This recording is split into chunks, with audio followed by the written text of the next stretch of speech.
नमस्कार मित्रों, आज हम नया टॉपिक शुरू करेंगे। क्षेत्रमिति क्या है? क्षेत्रमिति। क्षेत्रमिति को हम दो पार्टों में बांट कर पढ़ेंगे। कितने पार्टों में? दो पार्टों में।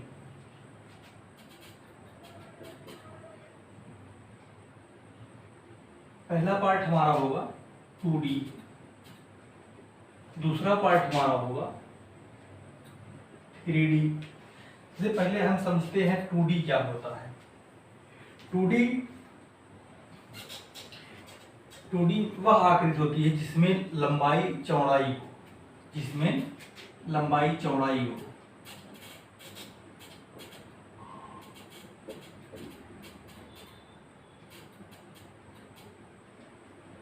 लंबाई और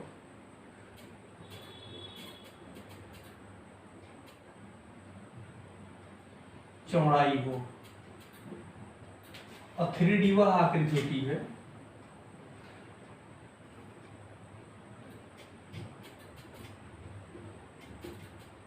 जिसमें लंबाई, चौड़ाई और ऊंचाई हो। इसमें क्या होता है? यल बी, लंबाई को यल से दर्शाते हैं, चौड़ाई को बी से दर्शाते हैं। इसमें भी लंबाई को यल से, चौड़ाई को बी से और ऊंचाई को एच से दर्शाते हैं। ठीक। अब इसके अंतर्गत क्या क्या आते हैं? इसके अंतर्गत वर्ग आएगा, आयत आएगा,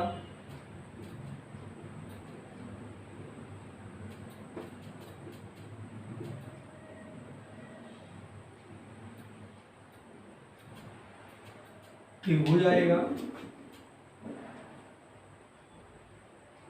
वृत्त आएगा। ठीक। और इसमें हम पढ़ेंगे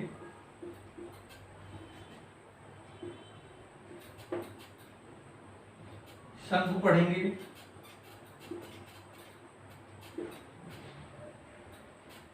बेलन, पढ़ेंगे शंकु, पढ़ेंगे बेलन, पढ़ेंगे घन, पढ़ेंगे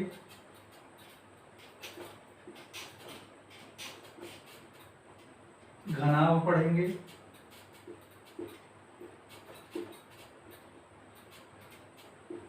गोला,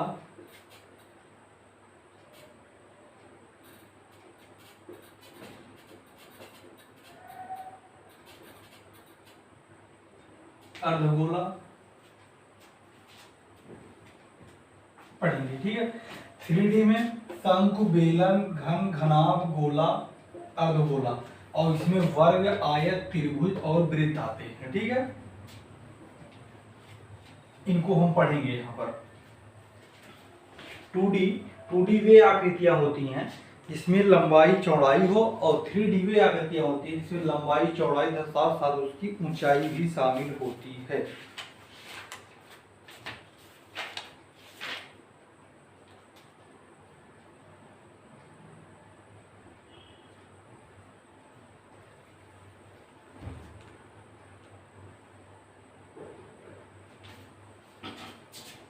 इसमें हम और क्या पढ़ेंगे?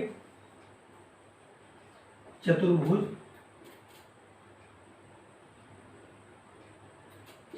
को भी इसमें हम रखते हैं। ठीक है। ये सब हमें पढ़ना है। तो हम सबसे पहले वर्ग से शुरू करेंगे। वर्ग से देखिए, पहले जैसे 2D में जैसे देखिए दिया गया हमें एक वर्ग, क्या है? ये एक वर्ग है। इसको देखकर हमें क्या पता चल रहा है कि इसमें हमें क्या दिखाई दे रहा है? लंबाई दिखाई दे रही है, और क्या दिखाई दे रही है? चौड़ाई दिखाई दे रही है। लंबाई और चौड़ाई दिखाई दे रहा है। और इसमें देखिए, इसे हमने आपको बनाया,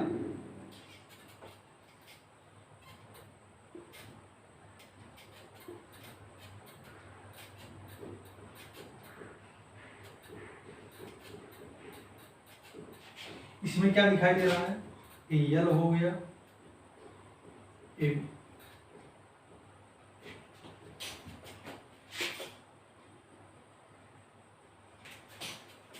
यल बी और एच दिखाई दे रहा है इसमें, बी यहां रखेंगे और इसे एच कर देंगे। ये क्या है, एच है। इसमें लंबाई चौड़ाई और ऊंचाई तीनों दिखाई दे रही है। इसे हमने देखिए शंकु बनाया, शंकु।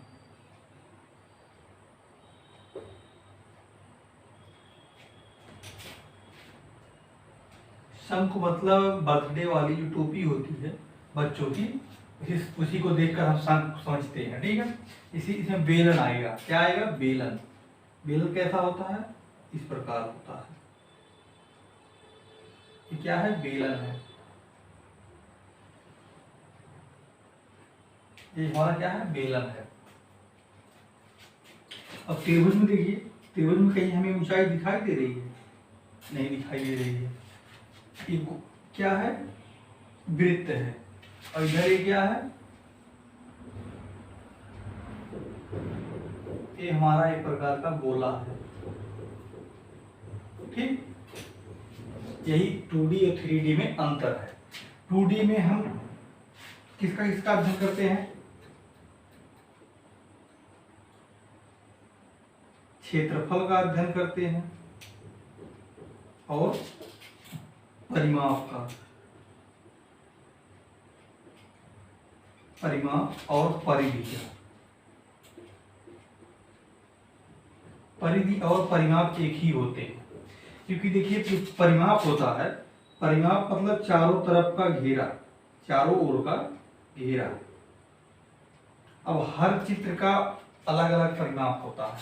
जैसे देखिए ये वर्ग है, इसमें 4 भुजाएं हैं, तो इसका परिमाप मतलब जितना घेरा रहता है क्षेत्र, यही इसका परिमाप होता है। अब देखिए वृत्त है, वृत्त जो घेरा हुआ है एरिया, यही क्या है, वृत्त या वृत्त की परिधि है। और त्रिभुज की परिधि क्या होती है, जितने से एरिया घिरा हुआ है वही इसकी क्या है, परिधि है। और क्षेत्रफल क्या होता है, इसके बीच का स्थान, यही क्षेत्रफल होता है, यही क्षेत्रफल होता है, ठीक। और इसमें हम क्या करते हैं, इसमें आयतन निकालते हैं। इसमें क्या करते हैं, आयतन निकालते हैं। आयतन जिसमें जिस किसी का आयतन निकलता है, जिस किसी भी का आयतन निकलता है वह क्या होता है, वह 3D आकृति होती है। जिसका क्षेत्रफल और परिमाप निकाला जाता है वह कौन सी आकृति होती है, 2D आकृति होती है। जिसका आयतन निकाला जा सकता है वह किसके अंतर्गत आता है, वह 3D के अंतर्गत रखा जाता है। तो हम सबसे पहले क्या पढ़ेंगे, इसमें वर्ग से शुरू करेंगे। वर्ग को देखते हैं।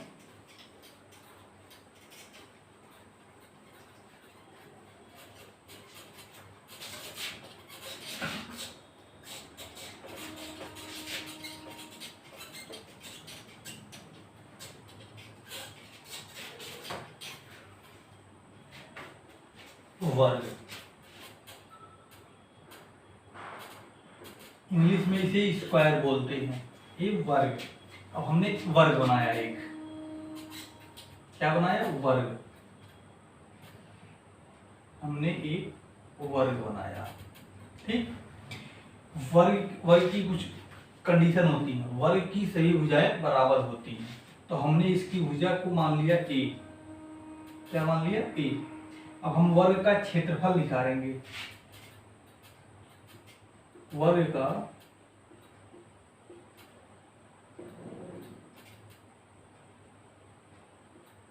क्षेत्रफल, देखिए वर्ग का क्षेत्रफल क्या होता है, जितना स्थान बीच में घेरा रहता है यही क्या होता है, वर्ग का क्षेत्रफल होता है।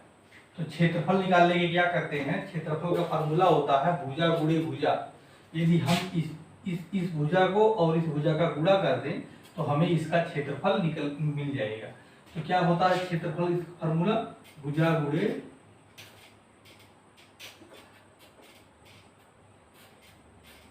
भुजा, बराबर क्या होगा, भुजा स्क्वायर बराबर इसके ए स्क्वायर की। क्या हो जाएगा, वर्ग का क्षेत्रफल हो जाएगा। और वर्ग का परिमाप निकालते हैं। वर्ग का परिमाप, वर्ग का परिमाप क्या होता है, परिमाप मतलब चारों ओर का घेरा। यदि यहां से यहां तक ए है और यहां से यहां तक ए है और ए भी ए है और ए भी ए है, तो कितने ए है यहाँ पर, 4a। तो हम 4 गुणे क्या कर देंगे, भुजा, 4 गुणे भुजा, क्योंकि वर्ग की सही भुजाएं बराबर होती हैं इसलिए भुजा। फिर आगे बनेगा 4a, ये क्या हो जाएगा हमारा, वर्ग का परिमाप हो जाएगा। अब कभी कभार पूछ लेता है वर्ग का विकर्ण क्या होता है, तो वर्ग का विकर्ण निकालने के लिए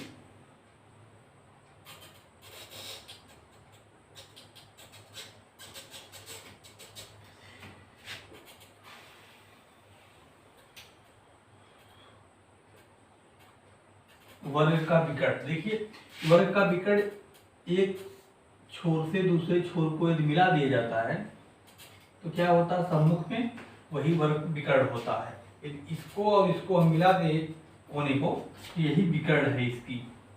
तो देखिए भुजा, वर्ग की भुजा, इसको हमने ए माना था और इसको भी ए माना था, तो हमें इसकी लंबाई चाहिए। इसको हम क्या मान ले रहे हैं, विकर्ण। विकर्ण को डायगोनल कहते हैं, इसे हम डी से दर्शाते हैं, इस मान डी से। ठीक, देखिए अब क्या होता है, अब देखिए इसको हम, वर्ग की खासियत होती है प्रत्येक कोण वर्ग के कितने होते हैं, 90 डिग्री के होते हैं। तो यह देखिए यहाँ से यहाँ तक क्या हो गया है, हमें एक त्रिभुज दिखाई दे रहा है।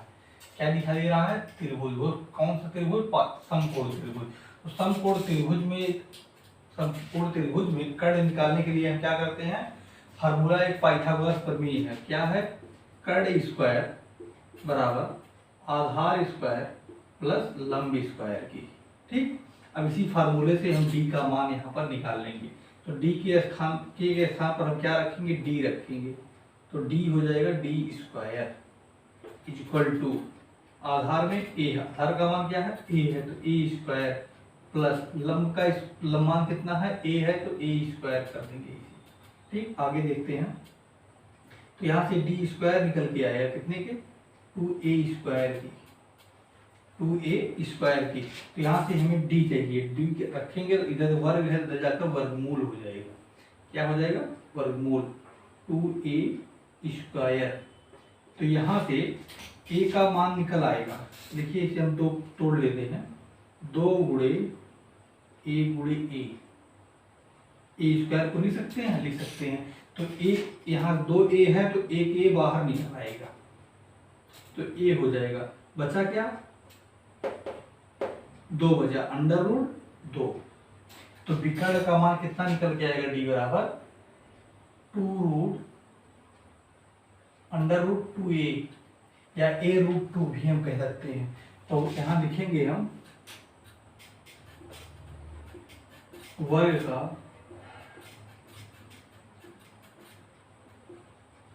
विकर्ण बराबर क्या होगा, वर्ग का विकर्ण बराबर एक भुजा गुणे रूट 2। क्या लिखेंगे, भुजा गुणे अंडर रूट 2 बराबर a रूट 2। ठीक, ये फार्मूला यहां से बना है, यहां से निकल के आ गया है। अब आगे देखते हैं।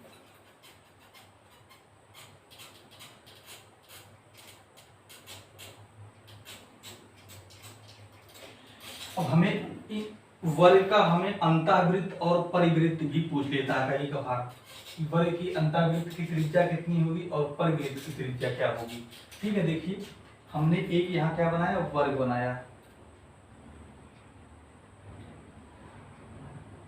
अंतःवृत्त, अंतःवृत्त खींचने के लिए, अंतःवृत्त वह वृत्त होता है जो सभी भुजाओं को स्पर्श करे, ऐसा वृत्त खींचेंगे जो वर्ग की सभी भुजाओं को स्पर्श करे। ये क्या है, ये अंतःवृत्त है। तो अंतःवृत्त है तो अंतःवृत्त की त्रिज्या निकालने के लिए हम क्या करेंगे, इस भुजा को आधा कर देंगे, इसकी भुजाओं को। यदि हम इस भुजा को और इस भुजा को मिला देंगे तो यह क्या होगा, इसकी त्रिज्या या व्यास मिल जाएगा, और व्यास का आधा क्या होता है, त्रिज्या होता है। ठीक, तो यदि ये भुजा ए है और ए भी भुजा ए है तो ए भी तो ए ही होगा, यहाँ से यहाँ तक क्या होगा, ए होगा। तो वर्ग की अंतःवृत्त की त्रिज्या क्या होगी, a/2 होगी। तो लिखेंगे हम वर्ग की अंतःवृत्त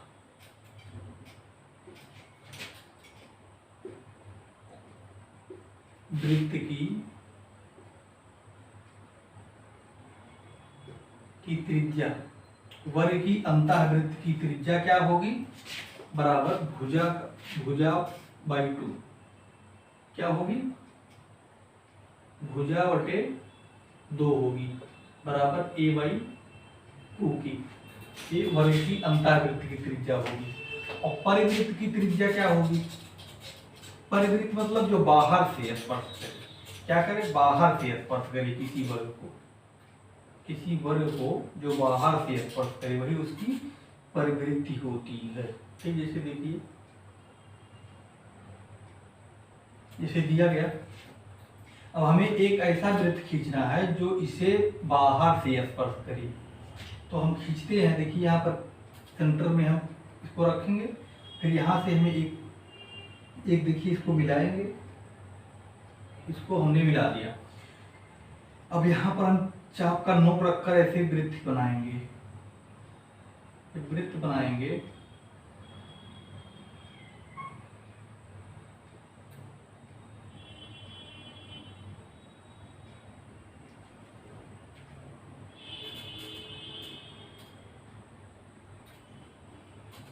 तो यहां से हमने देखा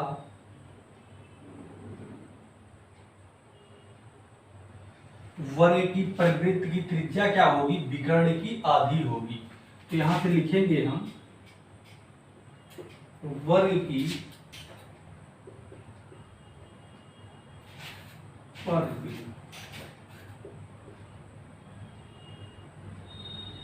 वृत्त की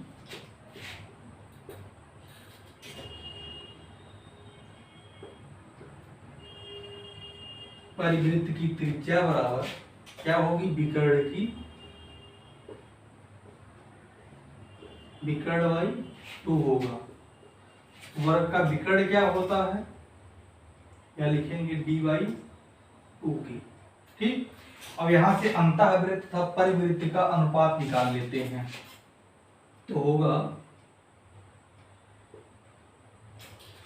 अंतःवृत्त को हम स्मॉल r तथा परिवृत्त को कैपिटल R से दिखाते हैं। ठीक है, तो R = कैपिटल R। तो R का मान कितना निकल के आया है, a/2।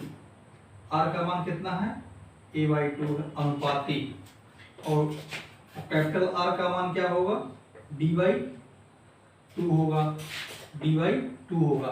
देखिए यहाँ से a/2 और d बराबर कितना, d बराबर हमने थोड़ी पहले दिखाया, क्या निकाला था, a√√2, a√√2 बटे 2।